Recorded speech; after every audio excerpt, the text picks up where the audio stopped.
Hello everyone, so this is actually a classic in the Magic community, a really nice visual ace routine, and all you need is a set of aces, pretty much a duplicate, but these duplicates must be double face aces. Okay, so you can build this your own, it's going to be better, but I'm going to show you the setup that I used because I also use a setup. Okay, everything is okay, it's just the aces, the extra aces. You can build this yourself, and you can go to this video description in the link number 1. I just happened to purchase a full deck of double faces, so because of that, this ace of clubs has a number in the back. I will prefer a picture card, and I will explain why later when I get there, but this is the setup. I use a set of 9 cards in advance. The reason I'm using the 4 all the way at the bottom is because I have the 4 of spades, therefore I'm using the 4 of clubs, something similar. It's gonna help me later. I will explain where when I get there. Okay. Then I'm using in the 5th position, 1, 2, 3, 4, and the 5th is the 8 of spades because the second ace is the ace of clubs. This one doesn't matter, but I'm using these 2 picture cards, Jack and the Queen or Jack and King. It doesn't really matter the denomination, but it's better if the picture cards have the same suit. Okay. So then, when you have this setup, which is 9 cards in total, I'm gonna add these aces, the 4 of spades all the way at the bottom because I'm using the 4 of clubs, and I will explain why. This is the setup that is going all the way to the bottom of the deck. Okay, a total of 12 cards. These aces has to be interlaced in color, but the ace of spades is going to be all the way at the bottom when they are face up, because I'm going to introduce these aces, and not in the half, but when you get close to the half. Okay, and 1, 2, 3, 4, 5, 6 cards. 6 or 7 cards is going to be okay in between each ace. Okay, I'm not even counting, but I'm just estimating the quantity. The reason is because I'm gonna do a Hindu shuffle, but I'm gonna be retaining the bottom section. But I'm gonna riffle over 12 cards. I don't know how many, but I'm making sure it's over 12. And then I'm gonna start taking the ones on the top and the ones at the bottom at the same time. The cards on the top should conceal the ones at the bottom. The way I'm concealing this is still in process is because I'm moving this bottom packet a little further to the back and the upper packet a little further to the front, and I start taking the ones on top, okay? So they don't see this gap,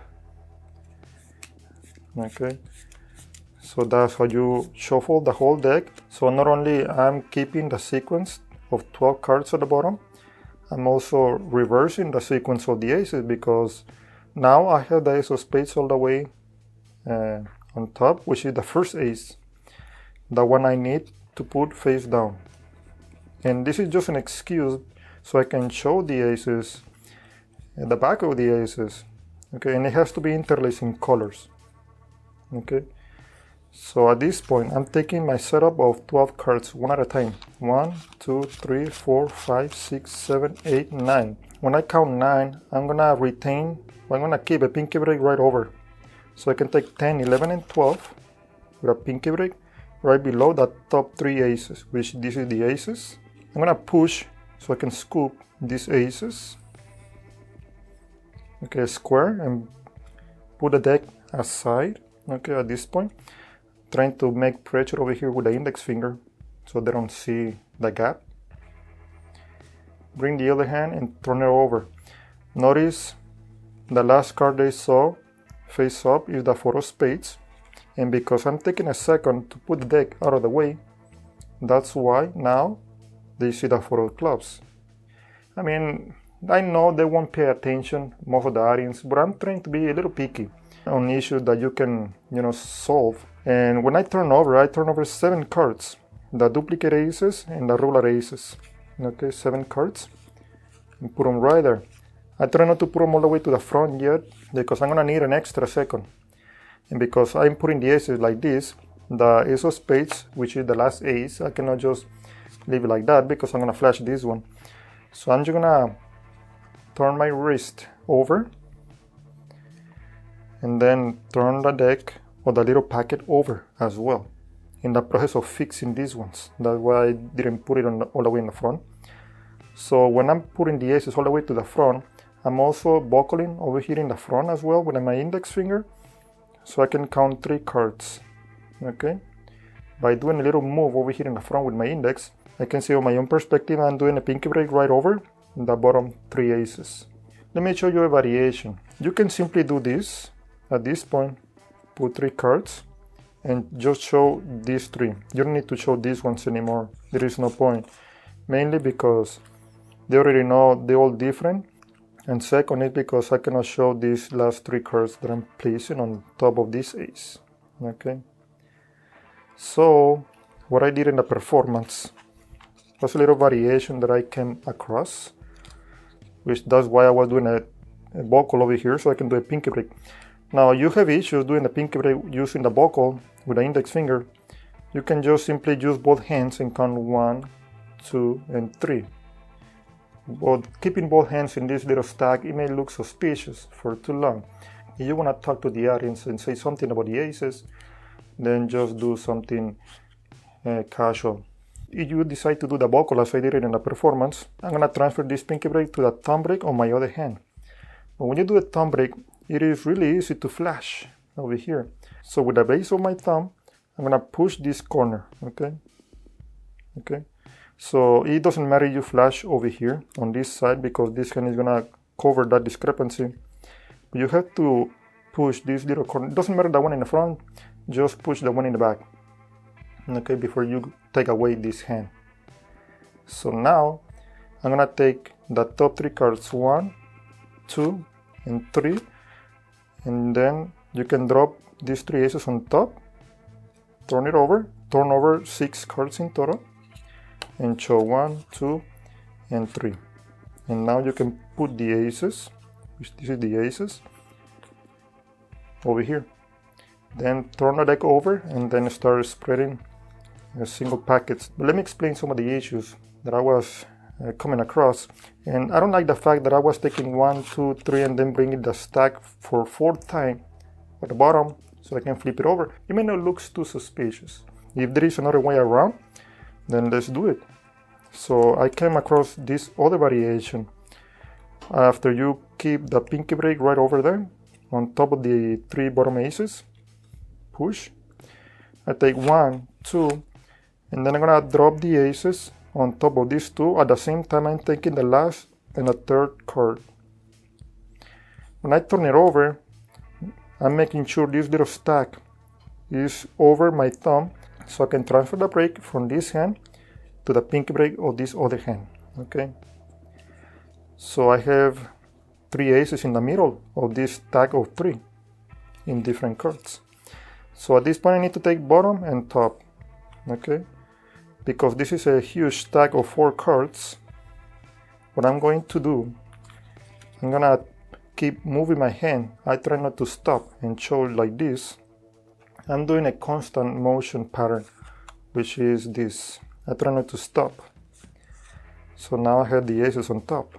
Okay, because if you stop by showing the cards, they may see the huge stack of 4 cards in total. So then turn it over. You don't need to do it the same way. I cannot show these cards anymore because I just show it with these ones. So that's why I turn it over, give it a minute, and keep putting the rest of the cards on top of each and every ace. Notice the 8 of spades is in the middle because the 7 of spades is the one right behind the ace of clubs. Now the reason I'm not using the same sequence as I did it with the leader is because this ace is the leader. You can use any excuse you want. It's going to be up to you.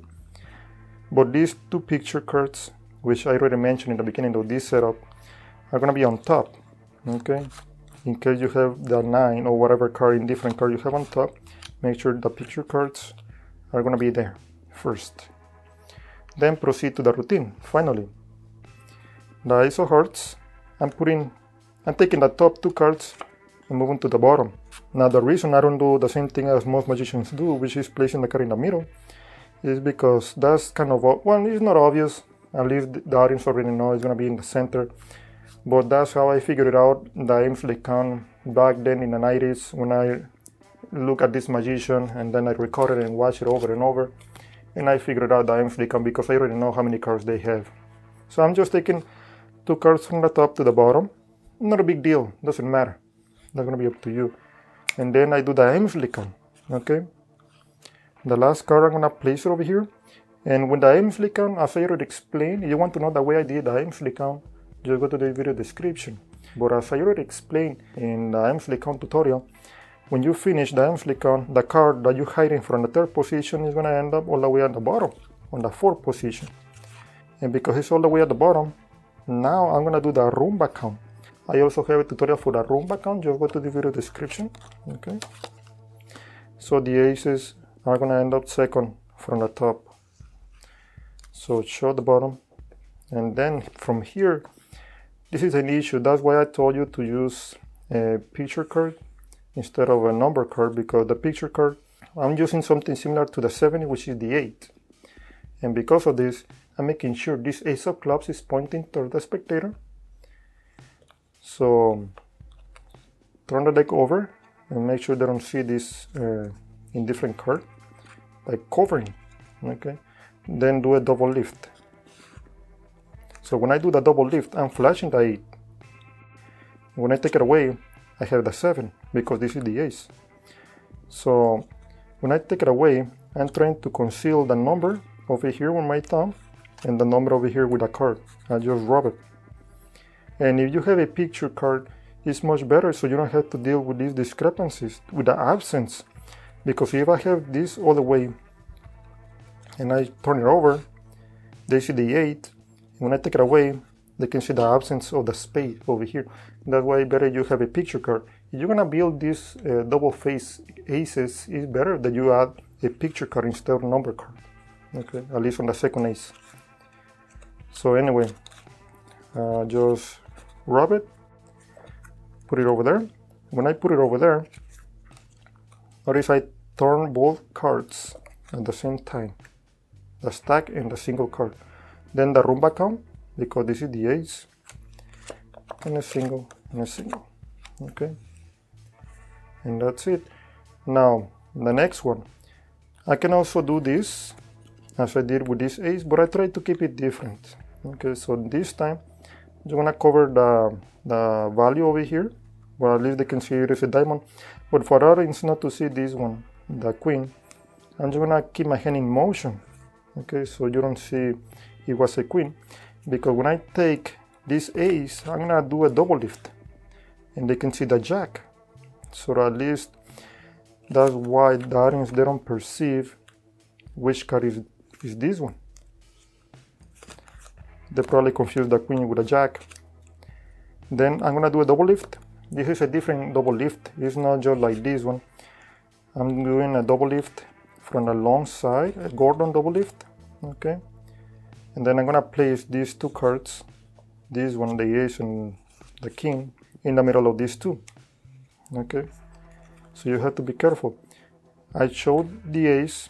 Well, they think this is the ace. The one is face down, but it's actually the 7 of hearts, the ace. So I turn over this little stack. Instead of doing it that short side of it, I'm gonna turn it over the long side. Why? Because when I spread and the audience can see it is second from the top, when I turn it over and I start doing the Elmsley count, they can see it is second from the bottom. So I'm just trying for the audience to lose the perception of the position of this face down card. So I think if you turn it over from the long side this way, it's gonna be better for the audience to lose the perception. I did the Elmsley count, turn it over and do the Elmsley count once again. Okay, like I already explained, the Rumba count and then the single ones. Just go to the video description to learn the Elmsley count. You can spread, okay, so you can reveal the last ace in any way you want it. Okay, so let me explain some of the variations in case you don't like doing the Elmsley count. Just take the double, put it on top, don't let the audience see this. When you turn over both cards, you need to do a double lift. Okay, you can just place that card over there, and you have to play around with this card, make sure these are similar. So at this point I take the one at the bottom, this is the ace. Show the bottom of the double, don't spread because you can flash the ace. Show the bottom of the double, put the ace over there while you're showing this other one at the same time. And that's it. You can reveal the last card. Okay. Another way you can do this is by also doing a double lift. Okay. You have the ace over there. Do a double lift and place these two cards in the middle of these two. This ace, I'm gonna slide it in the middle of this little stack. I already slid it in. If you want to know the way I slide it in, just go to the video description as well. There is another technique, okay? There are 3 ways you can slide it in, as I already explained in another video tutorial. Just go to the video description. Then do the same, move the face down card, which they think it is the ace, show the bottom, which is the ace, show the bottom. You keep changing the ace from hand to hand, and then reveal the last one, okay? Now, there are so many ways you can play around with this concept. Notice I have the ace over here all the way on top, okay? And then I'm gonna do a double lift. Then take the bottom, show it, take the bottom, show it. I have the ace second from the bottom, or from the top. Then take the card on top, and I have the ace over here, which is the 4 of spades. And then I'm gonna expose this one, show the bottom, show the bottom. This is the ace. And show the bottom and the bottom. I don't like this too much because it is kind of obvious. Don't underestimate the layman. Now another way magicians do it is by the same, doing the double lift. Then take these top 2 cards and then they do this, okay? Rub it and show it, and that's it. I think that's a kind of lazy way to take advantage of this technique. Once again, do a double lift. I'm gonna leave it injured so you can see what I'm doing. Okay, just rub it. Notice this is the ace. Drop them over there and show it. Those are the variations you can do instead of using the Elmsley count in case you don't like doing the Elmsley count. But I think using the Elmsley count is much better and more visual in case you don't feel safe doing it. Okay, so that's it. It's something you can play around all day long, and I think this handling, in my subjective personal humble opinion, is one of the most visual ones. So that's it, and I hope you have enjoyed this tutorial.